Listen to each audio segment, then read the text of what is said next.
अध्याय दुसरा 163वी ओवी संपली. आज दिनांक 3 ऑक्टोबर 2006. भगवद्गीतेचा श्लोक 28. अव्यक्तादीनि भूतानि व्यक्तमध्यानि भारत अव्यक्तनिधनान्येव तत्र का परिदेवना. पार्था, भूते उत्पत्तीच्या पूर्वी शरीर व इंद्रिय रूपाने दिसत नाही. जन्म व मरण यांचे मध्यात मूर्त दिसतात. मरणानंतर पुन्हा अव्यक्त होतात. तर त्याविषयी का शोक करावा. समगीत ह्या श्लोकावर बाप्पासाहेबांचं. भूतामूळ ते अव्यक्त मध्यभास दिसे व्यक्त पुनर्लय अव्यक्तात तुझा शोक कुठे त्यात. माऊलींच्या ओव्या. जे समजते ये भूते जन्मा आदि अमूर्ते मग पातली व्यक्ती ते जन्मले या. जी ही सर्व भूते जन्माला येण्याचे पूर्वी निराकार होती, ती जन्मधारण केल्यानंतर आकाराला आली. प्रत्येक जन्मात प्रत्येक प्राण्याच्या वासनेप्रमाणे पंचभूतात्मक देहरूप कर्माचा मसाला तयार असतो. तो गर्भधारणेच्या वेळी उपयोगी पडतो. जे समजते ये भूते जन्मा आदि अमूर्ते. भगवान अर्जुनाला निरनिराळ्या प्रकारे समजून सांगतायत की अर्जुन, जो आजे काके मामे गुरु यांना मी मारणार नाही, पाप लागेल असं म्हणतो. आणि म्हणून भगवान निराळ्या पद्धतीनं सांगतायत. आपण पाहत आलेलो आहोत ह्या श्लोकामध्ये आणि ह्या ओवीमध्ये. भगवान सांगतात, जी ही भूते जन्माला येण्याचे पूर्वी निराकार होती. मी म्हणालो होतो की जे जीन्स असतात हे जीन्स कायम राहतात, ज्याला बीज म्हणतात. प्रत्येक प्राणी जे निर्माण झाले ना, त्या ब्रह्मसागरातून झालेले आहेत. प्रत्येकाची आत्मचेतना ब्रह्मसागरातून विभक्त झाली. त्याच्यामध्ये त्यांची बीजे आहेत. आणि ही बीज मूळ त्या ब्रह्मसागरामध्ये अगोदर होती, निराकार अवस्थेमध्ये होती. जी सर्व भूते जन्माला येण्याचे पूर्वी निराकार होती, ती जन्मधारण केल्यावर आकाराला आली. आणि जन्मधारण ज्यावेळेस होतो त्यावेळेस ती आकाराला येतात. मग त्याप्रमाणे त्यांना शरीर मिळतं आणि ती भूते आकाराला येतात. जी समजते ये भूते जन्मा आदि अमूर्ते. अमूर्त स्वरूपात, निराकार स्वरूपात जी त्या ब्रह्मसागरामध्ये लीन होती, झालेली होती. आणि ज्यावेळेस जन्म मिळतो त्यावेळेस ती विभक्त होतात त्या सागरातनं. मग पातली व्यक्ती ते जन्मले या. जन्म घेतला की शरीर धारण करून ती आकाराला येतात. हा नियम आहे. ती एक क्षयासी जेथ जाती तेथ निभ्रांत आणि नवती देखे पूर्वस्थितीची येती आपुलिये. ती भूते नाश किंवा क्षय पावल्यावर जेथे जातात तेथेही निसंशय वेगळ्या स्थितीत जात नाही, तर आपल्या मूळच्या स्थितीला येतात. आणि ज्यावेळेस यांचा नाश होतो, यांचे शरीरच संपतात, भलेही करोडो जन्म लागू द्या, ह्या भूतांच्या शरीरांचा कर्मदेहांचा एकदा नाश झाला, पुन्हा बीज रूपानं पुन्हा ब्रह्मसागरामध्ये लीन होतात. ती त्याच स्थितीत होतात ज्या स्थितीतून ते बाहेर आले, वेगळ्या फॉर्ममध्ये नाही. टमाटो गेला आणि क्रिमियाटो आला असं नाही झालं. टमाटो निघाला असेल तर टोमॅटो म्हणूनच तो परत जाईल. ज्या स्थितीत बाहेर आली त्या स्थितीत ती परब्रह्म स्वरूपामध्ये लीन होतात. एरमध्ये जे प्रतिभासे ते निद्रिता स्वप्न जैसे तैसा आकार हा मायावशे सत्स्वरूपी. दुसरे जे मध्यंतरी भासते दिसते ते निद्रिताला जसे स्वप्न तसे मायेच्या ताब्यात गेल्यामुळे तद्रूप चैतन्याच्या पटावर देव जगाचा आकार भासतो. ज्या परब्रह्म स्थितीतून बाहेर आला, अव्यक्त व्यक्त झाला, शरीर धारण केलं, हा मधला काळ आहे शरीर धारण करण्याचा. आणि हा मधला काळ जो आहे म्हणजे पहिला काळ अव्यक्त स्थितीत होता, शरीर नव्हतं, काही नव्हतं, अव्यक्त स्थितीत होता. नंतर पुन्हा अव्यक्त होणार आहे, मध्ये व्यक्त होतो. अनेक शरीर जीवात्मा धारण करतो मधल्या स्थितीत. आधी काही नव्हतं, अंत काही नाही, मध्ये मात्र आहे.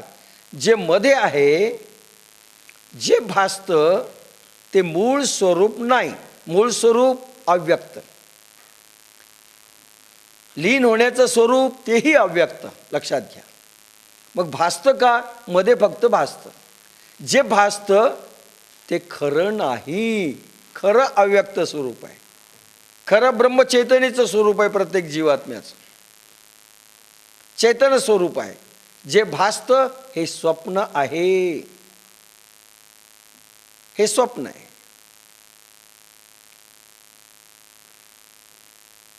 एरमध्ये जे प्रतिभासे ते निद्रिता स्वप्न जैसे तैसा आकार हा मायावशे सत्स्वरूपी. माया सांगितलेलं आहे, पुन्हा सांगणार नाही. माया म्हणजे सावली, दिसते, भासते, पण मुळात नसते. जसे ती दिसते, जशी ती भासते, तशी ती मुळात नसते. तिला धरता येत नाही, सावलीला मारता येत नाही, सावली हातात येत नाही, सावलीचा मर्डर होत नाही, खून होत नाही, सावलीला पकडता येत नाही, सावलीला शिक्षा देता येत नाही. पण दिसते, पण हातात येत नाही, कारण ती मुळात अस्तित्व नाही आहे. आणि मायेचंही अस्तित्व मुळात नाही आहे, भासते मात्र. आणि म्हणून मूळ चैतन्यावर हा शरीररूपी पडदा धारण केलेला आहे. मुळात तो तसा नाही, धारण केलेला आहे आकार, मुळात शुद्ध चैतन्य. म्हणून मर्डर होईल तर कोणाचा होईल? शरीराचा. लक्षात घ्या, शरीर संपेल म्हणजे माया संपेल. माया संपली तर मूळ चैतन्याला काय फरक पडणार आहे? लक्षात घ्या, भगवान श्रीकृष्णाचं काय सांगणं आहे जे आपल्यालाही लागू आहे. काय फरक पडणार आहे? शरीर जाईल, शरीर माया आहे, छाया आहे, नश्वर आहे, नष्ट होणारी आहे, ती जाणार. पण मूळ चैतन्य संपेल का? नाही. कर्माप्रमाणे शरीर धारण होईल एवढंच. पण एकदा कर्म संपुष्टात आलं की शरीर धारण करण्याची क्रिया संपली, पुन्हा भोग नाही, मूळ चैतन्य शिल्लक आहे. वाटलं तर जन्म घ्या, वाटलं तर घेऊ नका. मायेच्या ताब्यात गेल्यामुळे सद्रूप चैतन्याच्या पटावर देव जगाचा आकार भासतो. म्हणून जग हे जडरूपाने आकाराला आलंय. मुळात तसं आहे का चैतन्य? मुळात ते सत्य तसं आहे का? नाही. प्रभू चैतना अव्यक्त रूपात आहे, प्रकाश रूपात आहे, अग्नी रूपात आहे. आणि हे तर मात्र आपल्याला कलर्ड दिसतं, जड दिसतं. मुळात ते नाही, कारण ती छाया आहे, ती नष्ट होणारी आहे, काही काळ टिकणारी आहे, संपणारी आहे. असं शरीराचं आहे. ना तरी पवने स्पर्शिले नीर पडी आसे तरंगाकार का परापेक्षा अलंकार व्यक्त कणकी. किंवा वायूने हलविलेले पाणी जसे लहरीच्या आकाराने भासते, अथवा दागिने घडविणाऱ्याच्या इच्छेने सोन्यावर अलंकाराचा आकार प्रगट होतो. पाणी वायूनं हलवलं, लाटा निर्माण होतात. लाटा म्हणजे समुद्र का हो? समुद्र धीर, गंभीर आणि शांत आहे. वाऱ्याने हलवलं म्हणून सुनामी देखील लाटा निर्माण होतात. त्या लाटा भासतात. इतका भयंकर समुद्र आहे का? नाही, तो शांत आहे. म्हणजे मुळातलं स्वरूप शांत आणि प्रशांत आहे, पण वाऱ्यानं हलवल्यामुळे लाटा निर्माण झाल्यात. आणि लाटा क्षणिक आहेत, त्या संपणाऱ्या आहेत, पण मूळ पाणी स्थिर होईल. असं चैतन्याचं ही लाट आहे, शरीर घेऊन बाहेर आलेली आहे आणि संपणार आहे. म्हणजे लाटेसारख्या देहाला सत्य मानतोय आणि लाटा समुद्रातून उसळल्यानंतर लाटा म्हणजे समुद्र मानतोय. चूक अर्जुना, हे सत्य नाही. आणि ह्या शरीरधारी माणसांना तो आपलं मानतोस, ज्यांचे शरीर नष्ट होणार आहेत, जे अव्यक्तातून व्यक्त झालेत आणि पुन्हा अव्यक्त होणार आहेत, आणि त्यांच्या शरीरासाठी रडतोस, असा अर्थ घ्यायचा.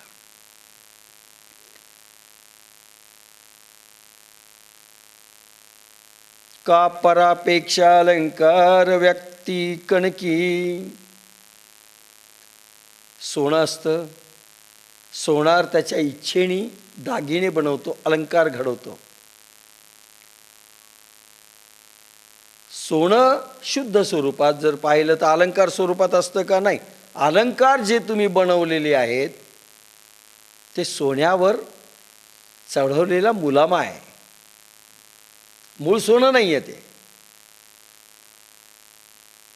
मूळ सोनं नाही आहे. सोन्यावर ते अलंकार एक वेगळ्या ढंगाचं दिसतं, ते म्हणजे सोन्यावरचा अलंकार आहे, सोन्याचा अलंकार केलेला आहे. मूळ चैतन्यावरचा हा अलंकार आहे, हा देह म्हणजे. जाणपा माया करीत तैसे सकळ हे मूर्त.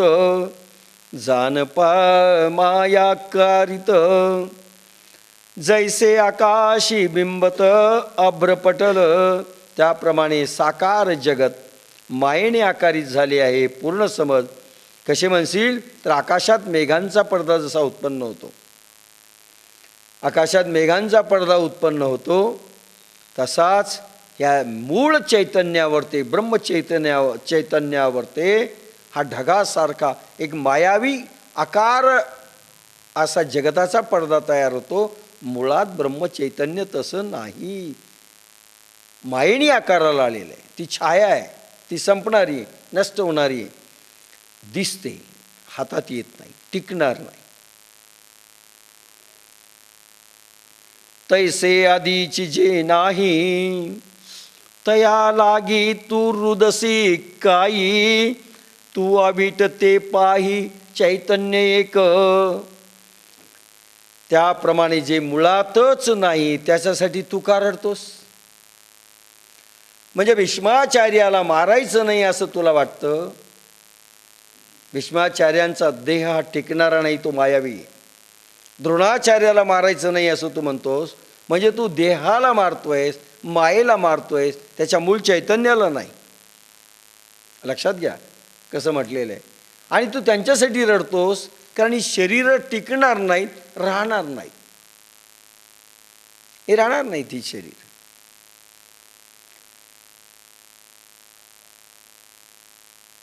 आज देसाई मोरे आणि मी मुंजाजीराव शेळकेकडे गेलो होतो. ते म्हणाले की सगळे म्हणतात बायको गेली, तुम्हाला आता वाईट वाटत असेल, तुमचा ती सहारा होती, ती सेवा करणारी होती, आता तुम्हाला जरा त्रास होईल. त्यांनी एक वाक्य वापरलं, ते फार महत्त्वाचं आहे. त्यांनी सांगितलं नाही त्यांचं भलं झालं. त्यांनी माझी सेवा करावी हा भाव स्वार्थपणा दाखवतो, स्वार्थीपणा दाखवतो. किती सेवा करायची त्यांनी आपली. प्रभू जे करतो ते योग्य करतो. प्रभू न्याय बरोबर देतो. आपण स्वार्थामुळे वाटतं लोकांनी आपली सेवा करावी, त्या सेवेतून मुक्त झाल्या. लक्षात घ्या, हीच भूमिका भगवान कृष्ण अर्जुनाला सांगतायत. तू ज्या शरीरांसाठी रडतो ते टिकणार नाही. ते म्हणे ते आधी गेले, दोघांपैकी कोणीतरी अगोदर जाणार आहेच, कोणी राहणार नाही. हीच भूमिका भगवान कृष्ण अर्जुनाला समजून सांगतायत. पण अर्जुनाला लवकर कळत नाही, कारण तो सामर्थ्यात जरी चांगला असेल, पात्रतेत जास्त असेल, पण समजुतीत आपल्यासारखा आहे. त्याप्रमाणे साकार मायेने, त्याप्रमाणे जे मुळातच नाही त्याच्यासाठी तू का रडतोस? तर मुळात जे अवीट अक्षय ब्रह्म आहे ते तू पहा, त्याकडे ध्यान दे, त्यात मनबुद्धी होत. मुळात त्यांच्यामधील चैतन्याला पहा. नमन कोणाला आहे? जे जे भेटे भूत ते ते माणी जे भगवंत, हा भक्तियोग निश्चित जाण माझा. मुळातील चैतन्य आतलं जे भूत समोरून शरीरधारी दिसतं, त्याच्या आतल्या चैतन्याचा देवाला नमस्कार आहे.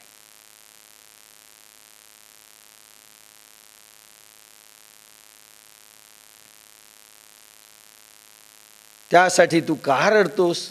तर मुळात जे अवीट अक्षय ब्रह्मचैतन्य आहे ते तू पहा, त्याकडे ध्यान दे, त्यात मनबुद्धी ओत. तैसे आधीची जे नाही. भीष्माचार्य पहिल्यापासून जन्मलेत का? द्रोणाचार्य पहिल्यापासून जन्मलेत का? दुर्योधन पहिल्यापासून जन्मलाय का? आणि आपले तरी जन्म पहिल्यापासून झालेत का?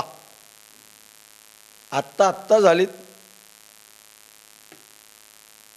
आणि आत्ता जाणार आहेत. घाबरायचं कारण नाही. जगाच्या रहाड गाडग्यात जन्मलोत, मेलोत. आपल्याला वाटतं 60-70 वर्ष, 80 वर्ष, 90 वर्ष आपण जगलो. हा पार युगाच्या दृष्टीनं हा एक सेकंदाचा एक काळ नाही. फटाक जन्मले की मेल. आपल्या दृष्टीनं प्रचंड मोठा काळ आहे. मांडलेला आहे हा विषय मी. जयाची, म्हणून तू त्या चैतन्याकडे पहा, अवीट चैतन्याकडे पहा. आपण देहाकडे पाहतो.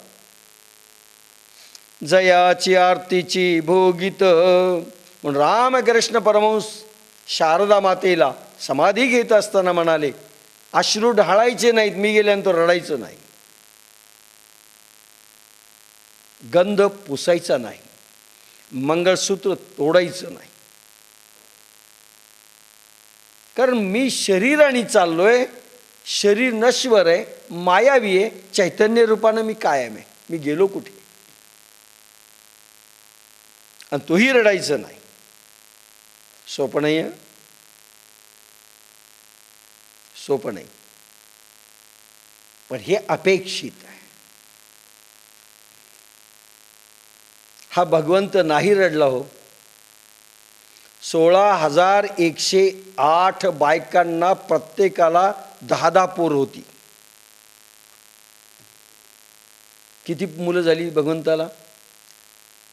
नक्की एक परभणी इतकी फॅमिली होती.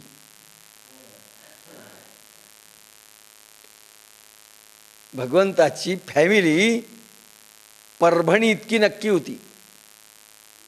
2-2.5 लाखाच्या कमी नव्हतेच. सगळे बुडवले, पण हा भगवान रडला नाही. समाधीमध्ये बद्री केदारला जाऊन 12 वर्ष समाधीस्थ अवस्थेमध्ये राहिले. भगवान जे बोलतात ते करून दाखवतात. आपण बोलतोय एक, चालतोय एक, पाहतोय एक, करतोय एक. जयाची आरतीची भोगित विषयी त्यजिले संत, जया लागी विरक्त वनवासिये. ज्या चैतन्याच्या प्राप्तीची नक्षिक प्रगट होण्याची संताच्या मनबुद्धीत तळमळ उत्पन्न होतात, विषयानी संत सोडले आहेत. म्हणजे अहोरात्र आत्माकार वृत्ती असली तर विशेष त्या संतांना सोडतात. अर्थात निर्विषय आत्मज्ञानाने इंद्रिय मनबुद्धी निर्विषय होते. ज्याचे रक्तभाव गेलेले आहेत ते विरागी आत्मलाभासाठी एकांत वनवास स्वीकारतात. जयाची आरतीची भोगित, आरतीची आर्तता तळमळ, तळमळ पाहिजे. ज्यांना तळमळ लागलेली आहे, जीवना वेगळी मासोळी तैसा तुका तळमळी. प्रभू भेटीची किती तळमळ पाहिजे. जीवना वेगळी मासोळी. जीवन म्हणजे पाणी, पाण्यातून मासा बाहेर काढल्यानंतर जसा तडपतो, असं प्रभूच्या आत्मचेतनेमधून आपलं प्राण आणि मनबुद्धी विषयाकडे बाहेर काढल्यानंतर आपल्याला तेवढी तळमळ लागली पाहिजे, जीव तडफडला पाहिजे, प्रभू मिलनाची एवढी आर्तता पाहिजे. तो इथे पात्र आहे बरं. फुरसदीनं परमार्थ करणारी नाहीत म्हणून आता आपण ॲडमिशनला जरा बंदी घातली. ॲडमिशनला बंदी घातली.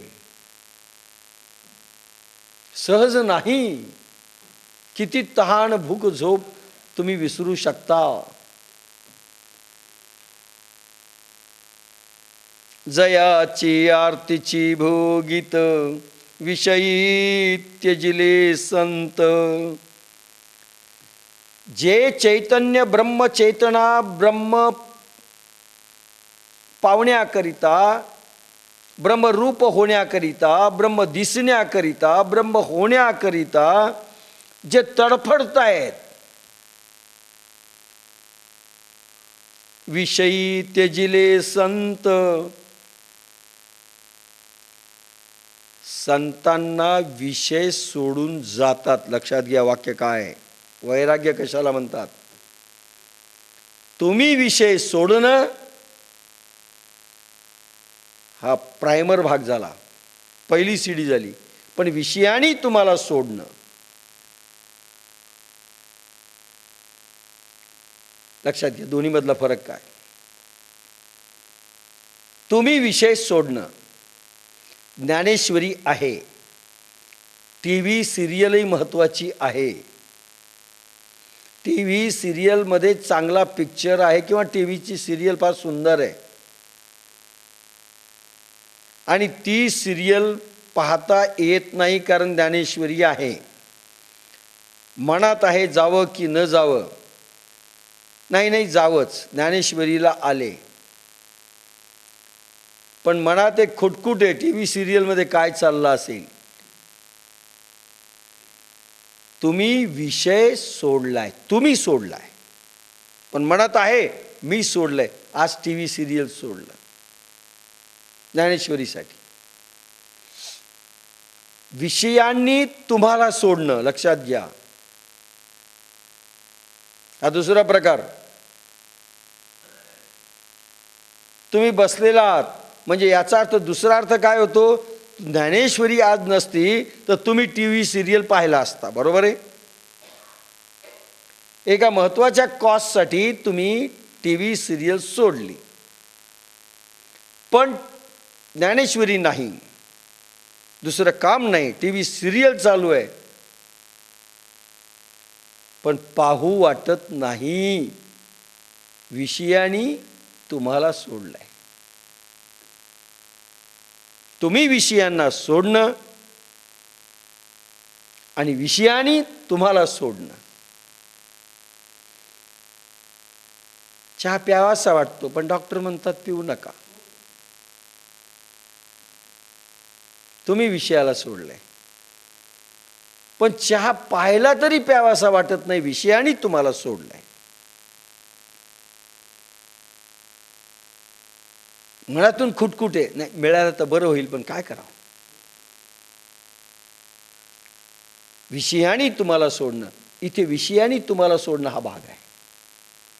जयाची आरतीची भोगीत, इतकी आर्तता आहे प्रभू मिलनाची, ब्रह्मचैतनामध्ये एक रूप होण्याची, परब्रह्माचं दर्शन घेण्याची एवढी आर्तता आहे, एवढी तळमळ आहे की विषय गोड लागत नाहीत. लक्षात घ्या. एखादा घरचा व्यक्ती वारला, तुम्हाला गुलाबजामुन आवडतात आणि गुलाबजामुन खाणार तुम्ही इतक्यामध्ये, वारता आली, घरचा एक व्यक्ती वारला, नाही नाही खा खा खा, खाऊत का. विषयाने तुम्हाला सोडलंय, नको वाटत. विषयी त्यजिले संत, विषयाने संताला त्यजावं. म्हणजे अहोरात्र आत्माकारवृत्ती असली तर विशेष त्या संतांना सोडतात. अहोरात्र प्रभू. म्हणून मी सांगत असतो, व्यवहार भोगायचा आहे, एकदम विषय आपल्याला सोडणार नाहीत, पण कला शिकून घ्यायची. कला कोणती? विषय तो त्यांचा झाला नारायण. विषय नारायण रूप करायचा. उदाहरणार्थ सांगतो, तुम्ही पेढे आणले, दुकानावरून आणले, आत्ता आणले, माऊलींच्या बाप्पासाहेबांच्या फोटोसमोर ठेवले. हे झाल्यानंतर पेढे वाटा म्हणत नाही आपण, प्रसाद वाटा. आता पेढा प्रसाद कसा झाला, काय फरक झाला त्याच्यात? हा पेढा प्रसाद झाला. विषय तो त्यांचा झाला नारायण. विषय नारायण रूप व्हावा. पती देव, पतीला देव समजायचं, पत्नीला जगदंबा समजायचं. आमची लक्ष्मी, पूर्वीच्या काळात म्हणत होते आमची लक्ष्मी कुठे गेली. आता हे विष्णू नाहीत बरं का, पण म्हणायचं असतं.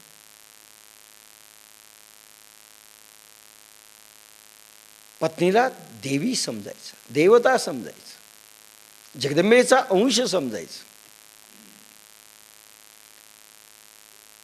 हा व्यक्तीमध्ये परमात्मा पाहण्याचा अभ्यास आहे. अतिथी देवो भव, पाहुणा आलाय देव समजा. लहान बालक घरातला असेल त्याला बालक कृष्ण समजा. म्हणजे पहा कशी कशी प्रकार येते. घरातली धातूची मूर्ती त्याला देव समजा. जडामध्ये चेतन पहा. व्यवहार करत असताना प्रत्येक कर्म भगवंतासाठी करतो असं समजा. ते कर्म केलं की भगवंताला अर्पण करा, परवानगी भगवंताला मागा. म्हणजे कर्माची परवानगी भगवंताला मागितली, कर्म कोणासाठी केलं? भगवंतासाठी केलं, कर्म भगवंताला अर्पण केलं. विषय भोगला, विषय घेतला, पण प्रसाद समजून पाण्याचं तीर्थ झालं, राखेचा अंगारा झाला, आहे की नाही काय, आणि अन्नाचा प्रसाद झाला. असं सगळं भूमिका आहे वागायची. प्रत्येक भूताला भगवंत माना. आता पहा साधना झाली की नाही. व्यवहार त्यांनी केला, व्यवहार यांनी केला, पण आपली जी पद्धती आहे ज्ञानेश्वरीची, एकेका क्षणाला वागत असताना आत्मचेतना विषयात पहा, व्यक्तीत पहा, वस्तूत पहा. ब्रह्मचेतना पहा, ब्रह्मचेतनेचा अनुभव घ्या. कोणाला तुम्ही मत्सर करणार नाहीत, द्वेष करणार नाहीत, कारण सगळे भगवंतमय दिसतील. कोणाही जीवाचा न घडो मत्सर, वर्म सर्वेश्वर पूजनाचे. कोणाही जीवाचा न घडो मत्सर, वर्म सर्वेश्वर पूजनाचे. सर्वेश्वर विश्वात्म्याची पूजा आहे. तुम्ही फक्त मत्सर सोडा, तुकाराम म्हणतात. सगळं प्रभूंचं आहे. कोणी रागावला तुमच्यावरती, अरे प्रभू या रूपामध्ये रागावला, माझं काही चुकलं असेल, प्रभू शिक्षा करतोय मला, किंवा माझी परीक्षा घेत असेल, मी या परीक्षेत उतरलं पाहिजे, असा सगळा अभ्यास आहे. आणि शेवटी असा अभ्यास असतो, परिपूर्ण वैराग्य उत्पन्न झाल्यानंतर विषय आपल्याला सोडून जातात. ह्या घरात राहू नये. आता इथे परमात्मा शिरलाय, जागा विषयांची रिकामी झाली. एक राहील, एक तर विषय राहतील, नाही तर परमात्मा राहील. सुरुवातीचा अभ्यास विषयांना परमात्मा समजा, शेवटचा अभ्यास विषय तुम्हाला सोडून जातील. आसक्तीच राहत नाही.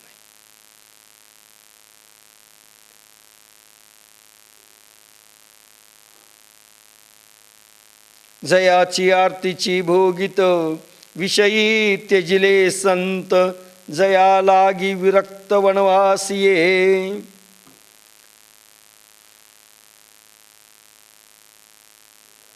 इतके विरक्त होतात विषयामध्ये व्यक्तीपासून की वनवासात काही लोक गेलेले. भगवान महावीर, बुद्ध, शुकाचार्य हे वनवासात निघून गेले. एकांत, यांना विषय घेरीत नाहीत, यांना काहीही विषयासक्त होत नाही. ते कोणाची आठवण देखील होत नाही. भगवान महावीर रडले 12 वर्षात, असं झालं, बायकोचं कसं झालं असेल, फोन तरी लावतो का, लावू का, नो, सुटलं, पुन्हा पाहिलं देखील नाही.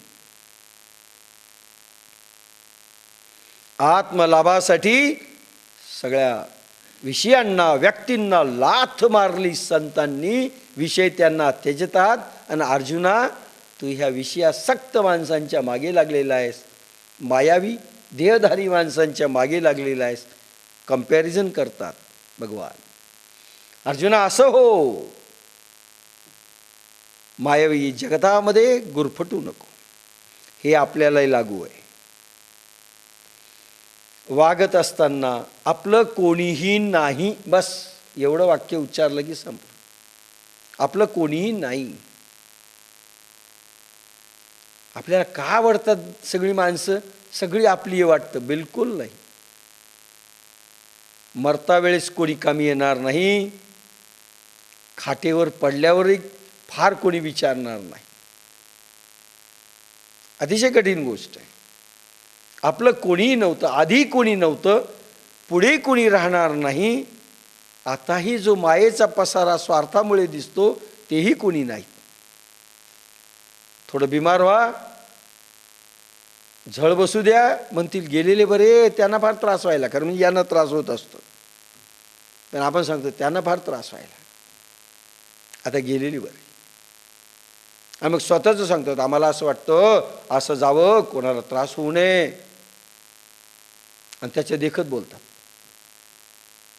मग त्याने आत्महत्या केली पाहिजे. कोणीही नाही, एवढं समजा. स्वार्थी जगत आहे. जोपर्यंत तुम्ही कामी येत असाल तोपर्यंत उपयोगाचे आहात. उपयोग तुमचा संपला, तुमचं अस्तित्व आहे जगातलं संपलं.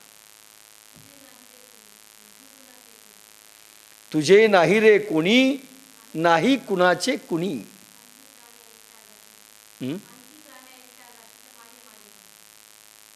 अंती प्राण एकटा जाशील माझे माझे म्हणूनी, माझे नाही रे कुणी. दिठी सुनी जयाते ब्रह्मचर्यादी व्रते, मुनीश्वर तपाते आचरताती. आणि त्यांच्याकडे दृष्टी ठेवून श्रेष्ठ मुनी ब्रह्मचर्यादी व्रते पाळतात. व प्राणसंयमी तप करतात. कशा करता आयुष्य दिलंय भगवान अर्जुनाला सांगतायत. रडाई करता नाही, मायावी देहाकरता रडण्याकरता नाही, विषयांमध्ये भुलण्याकरता नाही, व्यक्तीमध्ये रमून जाण्यामध्ये नाही. आणि त्यांच्याकडे दृष्टी ठेवून श्रेष्ठ मुनी कशाकडे दृष्टी ठेवायची? परब्रह्माकडे. मी चैतन्य सागरातून निघालोय, हाच देह आहे, ज्या देहात मला पुन्हा ते चैतन्य सागर गाठायचंय, विषय नाही गाठायचे. पण अर्जुना, तू इथला भाग पाहतोयस, तुझा अव्यक्त स्वरूपाकडे तू पाहत नाही, ज्याच्यासाठी तुझा जन्म झालाय. अरे मुनी, ऋषीमुनींकडे पहा. ते ब्रह्मचर्य का पाळतात, प्राण संयम का करतात आणि तप का करतात याचा विचार तर कर. म्हणजे आपल्यालाही भगवान ज्ञानेश्वर सांगतायत. दिठी सुनी जया ते नामाला तर वेळ नाही, आम्हाला वेळ नाही म्हणणं ना, इतका महामूर्खपणा जगात दुसरा कोणाचा नसतो. कोणाला सांगता येत आपण वेळ नाही? परब्रह्म चेतनेला. म्हणजे सांगतोत काय आम्ही? आम्ही विषयांचे किडे आहोत, आम्ही विषयांच्या दलदलीमध्ये फसणारे आहोत, असं सांगायचं ना. दिठी सुनी जया ते ब्रह्मचर्यादी व्रते मुनीश्वर तपा ते आचरताती. का तप करतात ऋषी मुनी? अरे ज्याच्या करता करतात तिकडे पाहना. का करतात ते बिचारे? असं भगवान अर्जुनाला सांगतायत. 29 आश्चर्यवत पश्यन्ति कश्चिदेन माश्चर्यवद्वदति तथैव चान्यः आश्चर्यवच्चेन मन्यः शृणोति श्रुत्वाप्येन वेद न चैव कश्चित्. समगीत बाप्पासाहेबांचं. कोणी आत्म्यास विरळ पाही आश्चर्ये केवळ, कोणी आश्चर्य सा बोले ऐके आश्चर्याने डोले, कोणी ऐकू ऐकू मेले पण काही न कळले. आता श्लोक माऊलींचा. एकांतरी निश्चळ, ओवी माऊलींची. एकांतरी निश्चळ जे निहाळिता केवळ, विसरले सकळ संसार जात. परमात्म्याचे जे उपासक असतात त्यांच्यापैकी ज्यांचे मनबुद्धी अहंकार व प्राण अभ्यास करून दृढस्थिर झाली आहेत, असे कित्येक साधक ते स्वरूपच निरीक्षण करण्यात सर्व संसार विसरतात. अर्जुनाला भगवान दुसऱ्या लोकामध्ये घेऊन जात आहेत. ज्या संसार सागरात, ज्या मोहामध्ये, ज्या मायावी पसाऱ्यामध्ये आपण जसे अडकलो तसा अर्जुन अडकतोय. पण भगवान सांगतायत एकांतरी निश्चळ जे निहाळिता केवळ. आतमध्ये समाधी बोध अवस्थेमध्ये, साधना अवस्थेमध्ये आतमध्येच जायचं असतं. आतमध्ये ट्रेन जाते. ती ट्रेन प्राण मन बुद्धी आणि अहंकाराची असते. ही ट्रेन बाहेर देव शोधत नाही. बाहेरचा देव सुरुवातीचा आहे. प्रत्येक कणाकणामध्ये देव पाहावा, प्रत्येक मूर्तीमध्ये देव पाहावा, हा पहिला भाग आहे, बालाभ्यास आहे. नंतर आतमध्ये देव पाहावा. आतमध्ये ट्रेन जायची, आता बाहेर नाही. संसारामध्ये देव नाही पाहायचा, आता आतमध्ये देव पाहायचा आहे, अभ्यास. आणि अंतरात्म्यामध्ये निश्चळ राहायचंय. निश्चळ कोण राहणार? ज्ञानेश्वरीचा भक्त कोण? हा, कारण इंद्रियातीत आहे ज्ञानेश्वरी.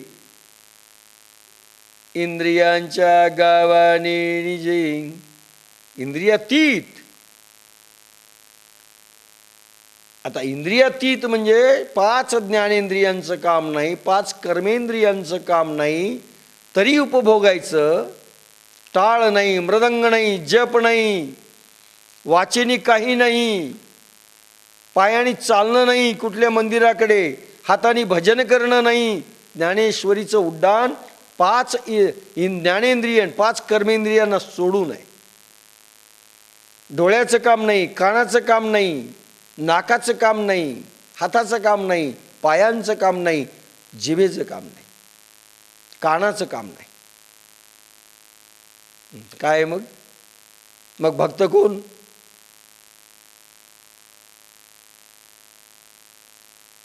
भगवान चैतन्य स्वरूप आत्मा आहे आणि त्याला मिळणारा भक्तही चैतन्य स्वरूप पाहिजे.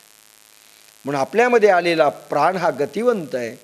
प्राण, मन, बुद्धी. प्राण हा खरा वारकरी आहे, मन आणि बुद्धी त्याचे टाळ आहेत. आणि हा वारकरी पंढरीची वारी करतो आत्म्याची. बस ही ट्रेन, हा भक्त, हा खरा वारकरी ह्या इकडे जातो आत्म्याकडे.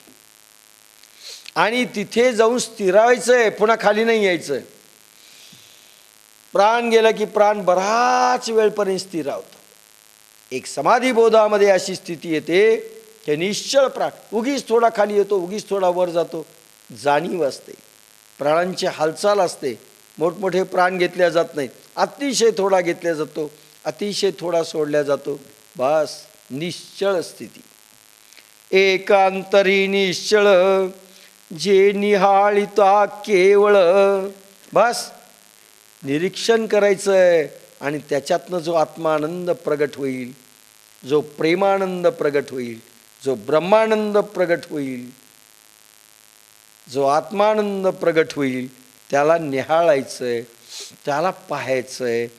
आणि ते पाहत असताना संसार विसरले सगळी माणसं, संत माणसं. आपण ईश्वराला, संसार पाहून ईश्वराला विसरतो म्हणून वेळ नाही, आणि त्यांना संसारात वेळ नाही.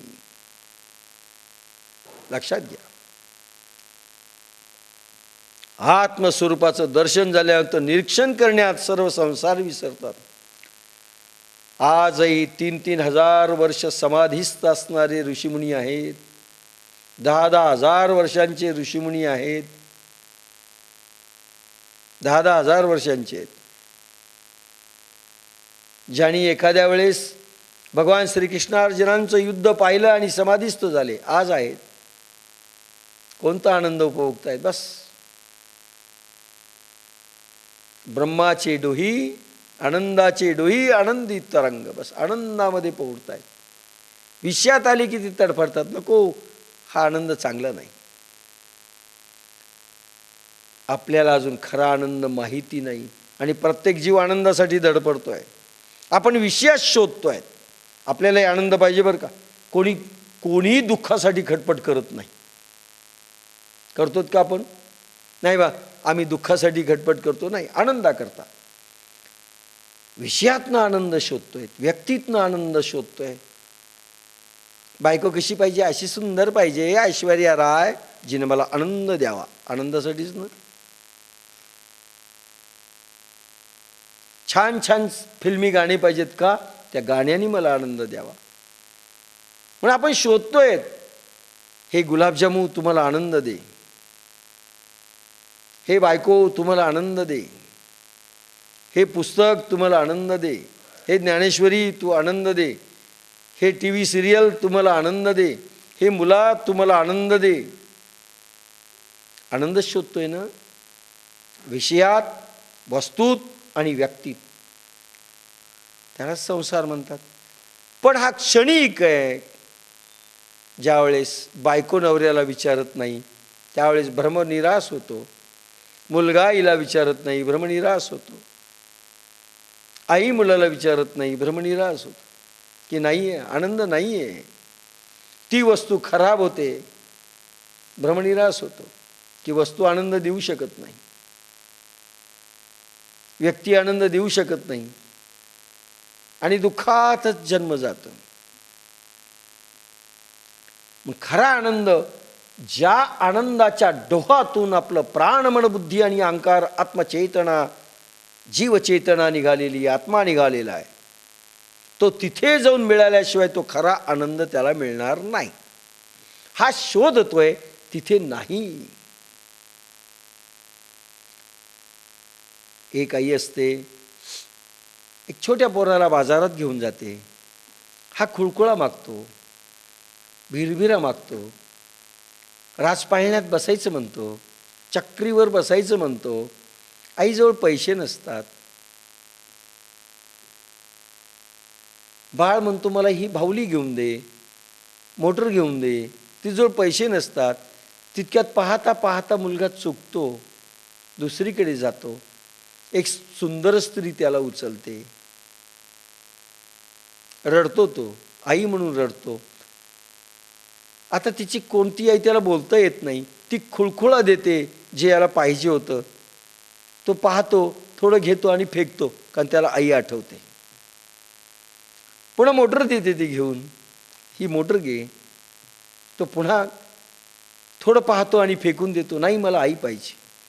ती म्हणते राजपाळण्यात त्याला जे जे हवं होतं ती ती वस्तू ती ती माणसं आणून देतात, तो रमत नाही. का? कोणतं आहे ते? कन्या सासुरासी जाये, मागे परतोनी पाहे, तैसे झाले माझ्या जीवा, कधी भेटसी केशवा. चुकलिया माये बाळ हुरुहुरु पाहे. माय जर चुकली तर बाळ हुरहुर हुरहुर करतं, पाहतं. त्याला कुठलीच वस्तू नको आहे. आईपेक्षा सुंदर स्त्री तिला घेते, पण तिला नको आहे. नाही, माझी आईच पाहिजे. या वस्तूत मला रममान मी होत नाही. तशी ही या आपली आत्मचेतना ब्रह्मचेतनेमध्ये गेल्याशिवाय रममान काय म्हणतात त्याला, त्या आत्मसागरात म्हणजे विश्वसागरामध्ये बुडी दिल्याशिवाय ब्रह्मचेतनेच्या शांत होणार नाही, आनंद होणार नाही तिला. आणि खरा आत्मानंद तिथे आहे, आपण बाहेर शोधतोय. आणि मग मरता वेळेस लक्षात येतं जिथं शोधलं तिथे आनंद नव्हता. जे शोधायला पाहिजे होतं ते संपलं. वाटतं पैशात सुख आहे, पण पैसेवाले किती सुख आहेत, सुखी आहेत. वाटतं बायकोच सुख आहे, त्यांना विचारा किती सुखी आहेत. आपल्याला माहिती नसेल, आपल्याला माहिती आहे किती सुख आहे. नवऱ्यात सुख आहे, माहिती आहे किती सुख आहे. मोर मोर मोर मी राबायली, मला काय मिळालं असं म्हणलेच नसते बाया. कुठे सुख आहे, तिथे सुख आहे. म्हणून जे संसार विसरले आणि समाधीस्थ अवस्थेमध्ये आनंदाचे डोही परमनंट आनंदामध्ये तरंगत आहेत, तिथे मन शांत होतं. तिथे हा बालक शांत होतो. मनरूपी बालक, ती माता ब्रह्मचेतना मिळाल्यानंतर शांत होतो तिच्या कुशीत आणि सगळं सोडतो. तो नको मला संसार, कारण खरा आनंद तिथे. आईच्या पदरात जो आनंद आहे त्याला कुठेही तो मिळत नाही अशी भावना होते. तसं अर्जुनाला सांगितलंय, अर्जुना तू याच्यात रममान होऊ नको. ब्रह्मचेतना ही आई आहे, तिच्या पदराच्या तिथे जा. एका गुणानुवाद करिता उपरती होवोनी चित्ता, निरवधी तल्लीनता निरंतर. परमप्रेमी भक्तापैकी एक गट असा आहे की श्रीहरीचे गुण गाता गाता चित्ताला आत्म्याकडे गोड मोड मिळून निश्चिम अखंड तन्मयता येते.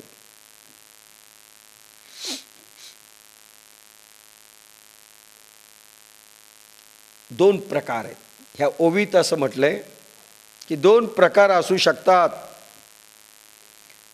प्रभूचं गुण नामस्मरण भजन गाता गाता मनाचा प्रवाह आतमध्ये वळवणं दोन प्रकार, एक बाहेर वळवणं, एक आत वळवणं.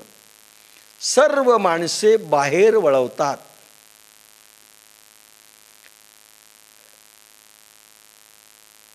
जनरल माणसांचा देव कुठे असतो? बाहेर, मंदिरात, घराच्या देवघरात. पहा, भजन करायला आपण समोर एक मूर्ती, फोटो ठेवतो. भजन करायलाही आपण फोटो ठेवतो, मूर्ती ठेवतो, त्याला आळवतो. म्हणजे देव कुठे? बाहेर. त्याच्याकडे पाहून भजन करतो. म्हणजे आपल्या भाववृत्ती कोणीकडे चालल्यात? बाहेर. लक्षात घ्या, मन कोणीकडे चाललंय? बाहेर. बुद्धी कोणीकडे चाललंय? बाहेर. प्रेम कोणीकडे ओसंडतंय? बाहेर. कारण भगवान कुठे? बाहेर. पण नंतर अशी स्थिती यावी की आतमध्ये ते प्रवाह प्राणांचे वळवावेत. त्यामुळे मनही आत जाईल, बुद्धी आत जाईल आणि देवही आत जाईल. सुंदर ते ध्यान उभे विटे वरी, करकटावरी ठेवूनिया. सुंदर ते ध्यान उभे विटे वरी. विठ्ठल पांडुरंगाची मूर्ती जरी तिथे बसवली, ती कशी आहे माहिती आहे? ध्यानस्थ मूर्ती. ती दाखवते तुम्ही पण ध्यान करा. सुंदर ते ध्यान उभे विटे वरी, करकटावरी ठेवूनिया. खरं म्हणजे कमरेवर हात दिलेत म्हणजे खाली संसार आहे. तुळशी हार गळा, कासे पितांबर, आवडे निरंतर हेची ध्यान. ध्यान करायला मूर्ती सुंदर आहे. ध्यानस्थ मूर्ती ध्यान करायला सुंदर आहे. निरंतर ध्यान म्हणजे काय? पंढरीच्या पांडुरंगाचं दर्शन घेतल्यानंतर डोळा भरून मूर्ती डोळ्यात साठवायची. घरी आल्यानंतर रात्र दिवस ती मूर्ती आठवायची. आठवायचं आणि ध्यान करायचं. आपला बाळकृष्ण जर आपल्या पूजेमध्ये असेल, सकाळी पाहायचा आणि हृदयात मूर्ती साठवायची. पहिलं ध्यान. बाहेरचा देव आत आणायचा. अयोध्येचा राम आत, द्वारकेचा कृष्ण आत. पहिल्यांदा बाहेर पाहायचा, नंतर आत घालायचा. आतमध्ये रात्र आणि दिवस ध्यान करायचं. अहोरात्र शब्द आहे. आणि आळवायचं असेल डोळे झाकून. पाहता पाहता देखील शेवटी डोळे झाकून जातात आणि सगळं आठवायचं आतमध्ये. लक्षात घ्या, म्हणजे बाहेरून आधी आतून बाहेर जायचं भजनात आणि नंतर बाहेरून भजनात आत जायचं. आता बाहेर नाहीये भगवान. प्रत्येक जण आतून बाहेर चाललाय सध्या, बाहेरून आत जात नाही. ती कला माहिती नाही जी जगाला आपल्याला सांगायची.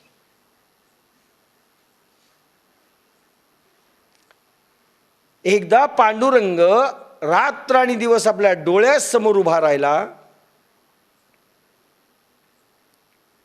लक्षात घ्या, एकदा भगवान रात्र आणि दिवस आपल्या डोळ्यासमोर उभा राहिला. आता मूर्तीला पाहायची पुन्हा त्या गरज नाही.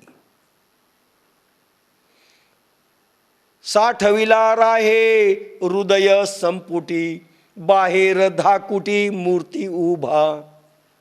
साठविला राहे हृदय संपुटी. बस डोळे झाकले की भगवान समोर. बाहेर धाकुटी मूर्ती उभा. म्हणून गोपिका गोकुळामधून वृंदावन मध्ये भक्त आहे आणि मथुरेला गोपालकृष्ण राहत आहेत, काही वर्ष राहिलेले आहेत, पण पुन्हा गोपिका मथुरेला गेल्याच नाहीत पाहायला, कारण भगवंताला त्यांनी हृदयात धारण केलंय. गोपालकृष्ण रात्रदिवस गोपिकांच्या दृष्टीसमोर आहे, हृदयात आहे. प्रत्येक स्थितीत गोपिका पाहतायत, पाहायला जायची गरज नाही. हे भाव, ही भक्ती आणि हे भजन असं झालं पाहिजे. एका गुणानुवाद करिता उपरती खोबोणी चित्ता. भक्ती सांगू त्यावेळेचा डिटेल विषय घेऊ. परमप्रेमी भक्तापैकी श्रीहरीचे गुण गाता गाता चित्ताला आत्म्याकडे मोड मिळून गाता गाता गाता समोरचा भगवान अरे गायब झाला पाहिजे आणि इथे प्रगटला पाहिजे. समोर पाहता पाहता त्राटक होऊन अशी स्थिती झाली पाहिजे की भगवंत एक तर सगुण रूपात बाहेर प्रगटला पाहिजे, अनंतर आत साठवल्या गेला पाहिजे. रामकृष्ण भजन म्हणत असताना जगदंबा प्रगट होत होती. रामकृष्णानं थोडी हालचाल केलेली सहन नाही व्हायची. सांगेल कधीतरी उदाहरण, नाही सहन व्हायची. जगदंबा अक्षरशः प्रगट होत होती, डोलाय लागायची. नामदेव कीर्तन करी पुढे नाचे पांडुरंग, जणी म्हणे बोला नामदेवा भंग.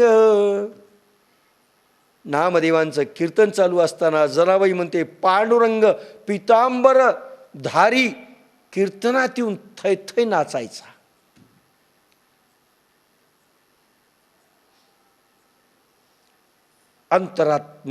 अंतरामधून भक्ती प्रेम एवढं प्रगटलं पाहिजे. बाहेरच्या ठिकाणी तो सगुणात प्रगटला पाहिजे आणि नंतर ते सगुण रूप आतमध्ये साठवलं की तो आतमध्ये दिसला पाहिजे. आत आणि बाहेर सारखा. आतमध्ये नंतर भाववृत्ती वळवायच्या.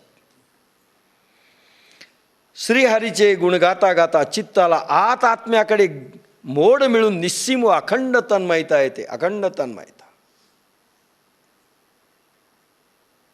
श्रीहरी गोविंद श्रीहरी गोविंद. आता बाहेर नाही, थोडे झाकलेले आहेत.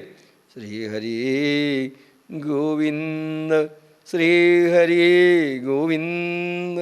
बाहेर नाही, तन्मयता, अखंड तन्मयता. भान विसरणं म्हणजे बाहेरून आत जाणं, हा भजनाचा दुसरा मोड आहे. आणि नंतर शब्दही संपतात. मौन, मौन हे एक भजनाचा शेवटचा प्रकार आहे. मौन पण इथे दिलेला नाही, तो पुन्हा कधी. एका गुणानुवाद करीत उपरती खोबोणी चित्ता, निरवधी तल्लीनता निरंतर. निरवधी एवढी तल्लीनता होते की बस भान विसरून जातो. म्हणून म्हणलं ना, रामकृष्ण परमहंस आरती करत असताना हात असा जळाला तरी भान राहिलेलं नाही, किती आत गेलेले. आणि आपल्याला सगळं भान असतं. तेलवात वर कर आरती करत असताना, ती विझायली, बस झालं. 2 आरत्या संपल्या, 3री आरती आता करायची नाही. सगळं भान असतं, कारण आत जात नाहीत आम्ही.